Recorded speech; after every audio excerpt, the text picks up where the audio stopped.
Starting ಬರೀ 100 ರೂಪಾಯಿ ವ್ಯಾಪಾರದಿಂದ ಶುರು ಮಾಡಿದೀವಿ ಸರ್. ಕಸ್ಟಮರ್ ಹಾಲಿಗೆ ಬಂದವರು ಆಮೇಲೆ ಐಟಮ್ ಕೇಳ್ದಂಗೆ ಅದನ್ನು ಸ್ಟಾರ್ಟ್ ಮಾಡ್ಕೊಂಡು ಗಂದಿಗೆ ಐಟಮ್ಸ್, ಪೂಜೆ ಐಟಮ್ಸ್ ಎಲ್ಲ ಇದೆ.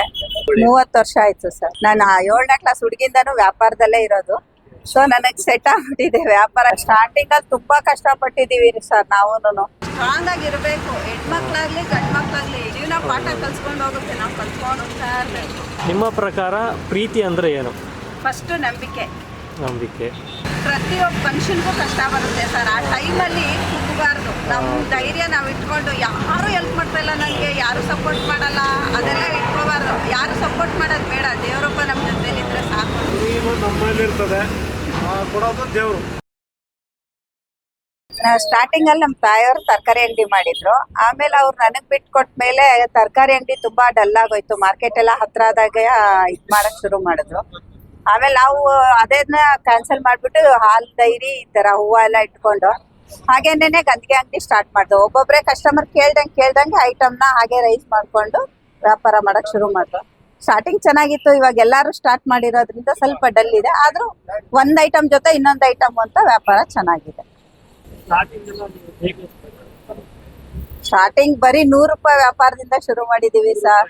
ಬರೀ 100 ರೂಪಾಯಿ ವ್ಯಾಪಾರ ಆಗ್ತಿತ್ತು ಡೈಲಿ. ನಮ್ಗೆ ಅವಾಗ ತಿಂಗಳು ಬಾಡಿಗೆ ಬಂದು 400 ರೂಪಾಯಿ. ನಾವ್ ಬರೀ ಸ್ಟಾರ್ಟಿಂಗ್ ಇದ್ದಿದ್ದು ಬರೀ ಅರ್ಶಿನ, ಕುಂಕುಮ, ಹೂವ, ಬಾಳೆಹಣ್ಣು ಇಷ್ಟೇ ಇಟ್ಕೊಂಡಿದ್ದು. ಆಮೇಲೆ ಹಾಲ್ ಡೈರಿ ಶುರು ಮಾಡ್ಬಿಟ್ಟು ಹಾಲ್ ಡೈರಿಯಿಂದ ಸ್ವಲ್ಪ ನಂದಿನಿ ಹಾಲ್ ಡೈರಿ ನಮ್ದು. ಅದರಿಂದ ಹಂಗೆ ಕಂಟಿನ್ಯೂ ಆಗಿ ಕಸ್ಟಮರ್ ಹಾಲಿಗೆ ಬಂದವರು ಆಮೇಲೆ ಐಟಮ್ ಕೇಳ್ದಂಗೆ ಅದನ್ನು ಸ್ಟಾರ್ಟ್ ಮಾಡ್ಕೊಂಡು ಈಗ ಹಾಲ್ ಡೈರಿ, ಪೇಪರು, ಗಂದಿಗೆ ಐಟಮ್ಸ್, ಪೂಜೆ ಐಟಮ್ಸ್ ಎಲ್ಲ ಇದೆ. ಸೊ ಹಂಗೆ ಕಸ್ಟಮರು ಟೀ ಕಾಫಿ ಸಿಗಲ್ವಾ ಅಂತ ಹೇಳಕ್ ಶುರು ಮಾಡಿದಾಗ ಈಗ ಅದನ್ನು ಸ್ಟಾರ್ಟ್ ಮಾಡಿದೀವಿ. ಟೀ ಕಾಫಿನೂ ಸ್ಟಾರ್ಟ್ ಮಾಡಿದೀವಿ. ಸ್ವಲ್ಪ ವರ್ಷದ ಹಿಂದೆ ನಮ್ಕೊಳ್ಳಿ 30 ವರ್ಷ ಆಯ್ತು ಸರ್. 30 ವರ್ಷ. ಸೊ ಆಗ ಸ್ವಲ್ಪ ಹುಡುಗಿ ಅಥವಾ ನೀನ್ ಹೆಂಗ್ಸು ನೀನ್ ಹೆಂಗ್ ಇದೆಲ್ಲ ಮಾಡ್ತೀಯಾ, ನಿಮ್ಗೆ ಹೆಂಗ್ ಬೇಕಿದೆ? ಇಲ್ಲ ಸರ್, ಆತರ ನಮ್ಮನೇಲಿ ಏನ್ ಅಬ್ಜೆಕ್ಷನ್ ಇರ್ಲಿಲ್ಲ. ನಮ್ ತಾಯಿ ತಂದೆ, ನಾನು 7ನೇ ಕ್ಲಾಸ್ ಹುಡುಗಿ ನಾವ್ ಅಂಗಡಿ ಮಾಡಿದಾಗ ನಮ್ ತಂದೆ ತಾಯಿ ಅವಾಗಿಂದ ನನ್ನ ಅಂಗಡಿಲಿ ಇದ್ ಮಾಡ್ಕೊಂಡು ವ್ಯಾಪಾರದಲ್ಲಿ ಸ್ವಲ್ಪ ನನ್ ಚಿಕ್ಕ ಮಗಳೇ ಚೆನ್ನಾಗಿ ಇದ್ ಮಾಡೋದು ಅಂತ ಹೇಳಿ ವ್ಯಾಪಾರದಲ್ಲಿ ನನ್ನ ಇದ್ ಮಾಡ್ಕೊಂಡಿದ್ರಿಂದ ನಾನು 7ನೇ ಕ್ಲಾಸ್ ಹುಡುಗಿಂದನೂ ವ್ಯಾಪಾರದಲ್ಲೇ ಇರೋದು. ಸೊ ನನಗ್ ಸೆಟ್ ಆಗ್ಬಿಟ್ಟಿದೆ ವ್ಯಾಪಾರ. ಇಲ್ಲ ನಮ್ ಮನೆಯಲ್ಲಿ ಇರಕ್ ಆಗದೇ ಇಲ್ಲ. ನಮ್ ಮನೆ ಕೆಲಸ ಮುಗಿಸ್ ಬೆಳಗ್ಗೆ ಅಂಗಡಿಗೆ ಬಂದ್ಬಿಡ್ಬೇಕು ನಾವು. ಬೆಳಗ್ಗೆ 5:30ಇಂದಾನೇ ಅಂಗಡಿ ಓಪನ್ ಇರುತ್ತೆ ನಮ್ದು. ನೈಟ್ 9:30ವರೆಗೂ ಇರ್ತೀವಿ.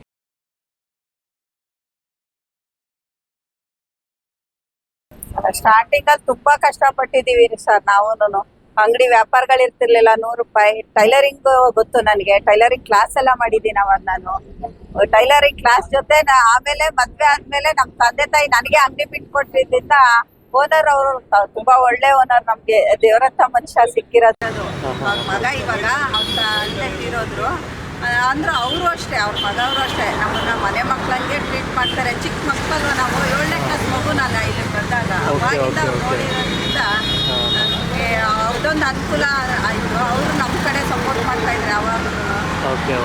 ಏನಾದರೂ ಮಾಡ್ಕೊಳಮ್ಮ ಪರವಾಗಿಲ್ಲ, ವ್ಯಾಪಾರ ಚೆನ್ನಾಗಿ ಆಗೋಂಗೆ ಮಾಡ್ಕೋ ಅಂತ ಹೇಳಿ ಇದು ಮಾಡೋದ್ರಿಂದ ನಾವು ಟೈಲರಿಂಗ್ ಕ್ಲಾಸ್ ಎಲ್ಲ ಮಾಡಿದೆ. ಆಮೇಲೆ ಟೈಲರಿಂಗ್ ಕ್ಲಾಸ್ ಆದಮೇಲೆ ಅದನ್ನ ಹಂಗೆ ಇಂಪ್ರೂವ್ ಮಾಡ್ತಾ ವ್ಯಾಪಾರ ಸ್ಟಾರ್ಟ್ ಮಾಡಿದಾಗ ವ್ಯಾಪಾರಗಳು ಇದು ಚೆನ್ನಾಗಿ ಆಗಕ್ಕೆ ಶುರು ಆಯಿತು. ಕಾನ್ಸಂಟ್ರೇಷನ್ ಮಾಡೋಕ್ಕೆ ಕಮ್ಮಿ ಆಗಿದ್ದರಿಂದ ಟೈಲರಿಂಗ್ ಕ್ಲಾಸ್ ಸ್ಟಾಪ್ ಮಾಡಿಬಿಟ್ಟು ಗಂದಿಗೆ ಅಂಗಡಿನೇ ಇಂಪ್ರೂವ್ ಮಾಡ್ಕೊಂಡು. ಕೆಲವರು ಹೇಳ್ತಾರೆ ಒಂದು ಸ್ಕಿಲ್ ಕಲಿಬೇಕು ಅಂತ, ಬಟ್ ನೀವು ಆಗ್ಲೇ ಮಲ್ಟಿ ಸ್ಕಿಲ್ ಕಲ್ತಿದ್ದೀರಾ. ಟೈಲರಿಂಗ್ ಪ್ಲಸ್ ಇದು ಅಂದರೆ ನೀವು ಒಟ್ಟಿಗೆ ಮಾಡ್ತಿದ್ರಾ? ಟೈಲರಿಂಗು ಮಾಡಿ ಜೊತೆಗೆ ಇಲ್ಲಿ ನೋಡಿಕೊಂಡು ಟೈಲರ್ ಅಂಗಡಿನೂ ನೋಡಿಕೊಂಡು ಕ್ಲಾಸ್ ಮಾಡ್ತೀನಿ. ಓಕೆ ಲೈಕ್ ಓಕೆ ಅದು ಕೂಡ ಬೆಸ್ಟು. ಯಾವುದು ಅಂದರೆ ಯಾವುದು ಒಂದು ಸ್ವಲ್ಪ ಗ್ರೋತ್ ಆಗುತ್ತೆ ಅನ್ನೋ ಥರ ಇದ್ದಾಗ ಆಗ ಅದು ಮುಂದುವರಿಬೋದು. Okay nice.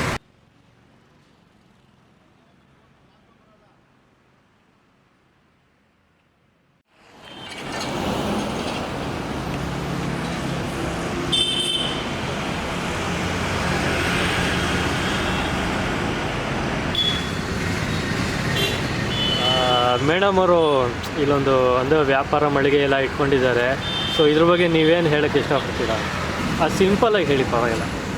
ನಾವು ಬಿಸ್ನೆಸ್ ಏನು ಮಾಡ್ಬೇಕಲ್ಲ ಸರ್, ಜೀವನ ಮಾಡೋಕ್ಕೆ ಬೇರೆ ಏನಿಲ್ವಲ್ಲ. ಓಕೆ, ಬೇರೆ ಕಡೆ ಹೋಗಿ ಇನ್ನೊಂದು ದುಡಿಯೋದಕ್ಕಿಂತ ನಮ್ಮ ಬಿಸ್ನೆಸ್ ನಾವು ಮುಂದುವರಿಬೋದಲ್ಲ.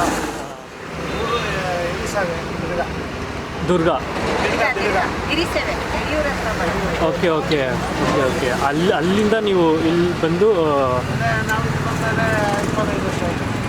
ಓಕೆ ಓಕೆ ಓಕೆ ಬೇಸಿಕಲಿ ವ್ಯವಸಾಯ ಅನ್ಕೊತೀನಿ.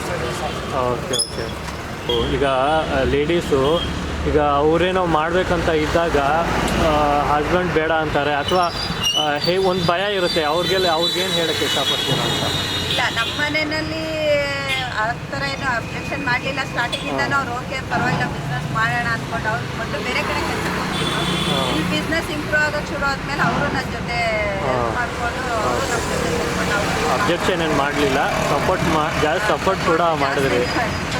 ಓಕೆ ಬೇರೆಯವ್ರು ಏನಂದ್ರೆ ಕೆಲವರು ಇರ್ತಾರೆ ಮೈಂಡ್ ಸ್ವಲ್ಪ ಡೈವರ್ಟ್ ಮಾಡ್ಕೊಂಡು ಹಂಗೆ ಹಿಂಗೆ ಅನ್ನೋರು ಇರ್ತಾರೆ. ಬಟ್ ಹೆಣ್ಮಕ್ಳಂದ್ರೆ ಅವ್ರ ಕೆಲಸ ಅವ್ರು ಮಾಡ್ಕೊಂಡು ಹೋಗ್ತಾ ಇರಬೇಕು. ಅವ್ರ ಕೆಲಸ ಅವ್ರು ಮಾಡ್ಕೊಂಡು ಹೋಗ್ತಾ ಇದ್ರೆ ಯಶಸ್ಸು ತಾನೇ ಹುಡುಕೊಂಡು ಬರುತ್ತೆ. ಅದು ನಿಜ. ಆಮೇಲೆ ಇನ್ನೊಂದು ನಾನು ನೋಡ್ದಂಗೆ ಈಗ ನೀವು ಅಂದರೆ ಫೇಸ್ಬುಕ್ಕು ಅಥವಾ ಯೂಟ್ಯೂಬ್ಗಳಲ್ಲಿ ಅಥವಾ ನ್ಯೂಸ್ ಪೇಪರ್ಗಳಲ್ಲಿ ನೋಡ್ತೀರಾ, ಚಿಕ್ಕ ಚಿಕ್ಕ ವಿಷಯಕ್ಕೆಲ್ಲ ಡಿಪ್ರೆಷನ್ನು, ಟೆನ್ಷನ್ನು, ವರ್ಕ್ ಪ್ರೆಷರು, ಆಮೇಲೆ ಗಂಡ ಏನೋ ಹೇಳ್ದ, ಆಮೇಲೆ ಅತ್ತೆ ಮಾವ ಏನೋ ಹೇಳೋದು ಅಂತೇಳಿ ಸೂಸೈಡ್ ಮಾಡ್ಕೊಳ್ಳೋದು, ಆ ಥರ ಎಲ್ಲ ಮಾಡ್ಕೊತಾರೆ. ಅವ್ರಿಗೆ ಏನು ಹೇಳೋಕ್ಕೆ ಇಷ್ಟಪಡ್ತೀರ? ಮೈಂಡ್ ಒಂಥರ ಡೈವರ್ಟ್ ಮಾಡ್ಕೊತಾರೆ. ಸ್ಟ್ರಾಂಗ್ ಆಗಿರಬೇಕು, ಹೆಣ್ಮಕ್ಳಾಗಲಿ ಗಂಡು ಮಕ್ಕಳಾಗಲಿ. ಇವಾಗಿನ ಇದ್ರಲ್ಲಿ ಅದೊಂದು ತುಂಬ ವೀಕ್ ಪಾಯಿಂಟ್. ಏನೋ ಒಂದು ಎಕ್ಸಾಮಲ್ಲಿ ಫೇಲ್ ಆದರೆ ಇದು ಮಾಡ್ಕೊಳ್ಳೋದು. ಮನೇಲಿ ಏನೇ ನೈಟ್ ನಾನು ನೋಡಿದ ನ್ಯೂಸು, ನಾಯಿ ಮರಿ ಹುಷಾರಿಲ್ಲ ಅಂತೇಳಿ ಇಬ್ಬರು ಹೆಣ್ಮಕ್ಳು ಸೂಸೈಡ್ ಮಾಡ್ಕೊಂಡಿದ್ದಾರೆ. ಹಾಂ, ಈ ಥರ ಕೇಸ್ಗಳು ಚಿಕ್ಕ ಚಿಕ್ಕ ವಿಷಯಕ್ಕೆಲ್ಲ. ತುಂಬ ಸಿಲ್ಲಿ ವಿಷಯ ಅದೆಲ್ಲ. ಅದಕ್ಕೆಲ್ಲ ಹೆಣ್ಮಕ್ಳಾಗಲಿ ಗಂಡು ಮಕ್ಕಳಾಗಲಿ ಸ್ಟ್ರಾಂಗ್ ಆಗಿರಬೇಕು. ಅದೇ ಜೀವನ ಅಲ್ವಾ? ಹೌದು. ಜೀವನ ಪಾಠ ಕಲ್ಸ್ಕೊಂಡು ಹೋಗುತ್ತೆ. ನಾವು ಕಲ್ತ್ಕೊಂಡು ಹೋಗ್ತಾ ಇರಬೇಕು. ಅದು ಬಿಟ್ಬಿಟ್ಟು ಸಣ್ಣ ಸಣ್ಣ ವಿಷಯಕ್ಕೆಲ್ಲ ಇದು ಮಾಡಿಕೊಂಡ್ರೆ ಮುಂದೆ ದೊಡ್ಡ ದೊಡ್ಡ ಸಮಸ್ಯೆನ ಹೆಂಗೆ ಎದುರಿಸ್ತಾ ಇರೋದು ಅನ್ನೋದೇ ಇದಾಗುತ್ತೆ. ಓಕೆ ಮೇಡಮ್, ನೀವು ಯಾರ ಅಭಿಮಾನಿ ಮೇಡಮ್? ಯಾರ ಅಭಿಮಾನಿ ನೀವು ಫಿಲಮ್ ಅಲ್ಲ ಮೂವಿಲಿ? ಯಾರು ಇವ್ರಿಗೆ ಅವ್ರಿಗೆ ಅಂತ ಏನು ಯಾರ ಅಭಿಮಾನಿನೂ ಅಲ್ಲ. ನಾವು ನಮ್ಮ ಪಾಡಿಗೆ ನಾವು ಕೆಲಸ ಮಾಡ್ಕೊಂಡು ಫಿಲಮ್ ಮುಂಚೆಲ್ಲ ಜಾಸ್ತಿ ಇಲ್ಲ ಸರ್. ಓಕೆ ಓಕೆ ಓಕೆ ಸರಿ. ಎಲ್ಲ ಫಿಲಮು ನೋಡ್ತೀವಿ.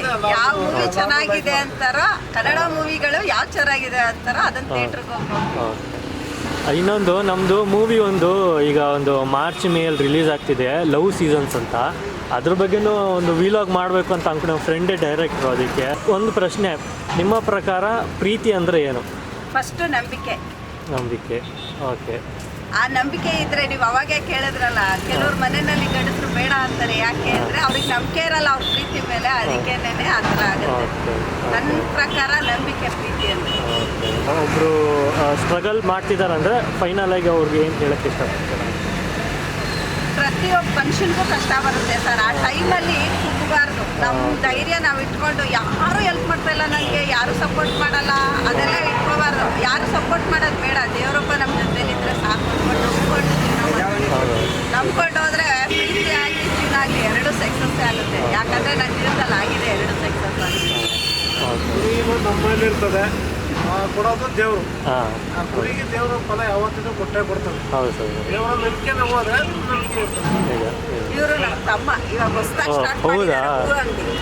Okay okay madam, thank you. Thank you.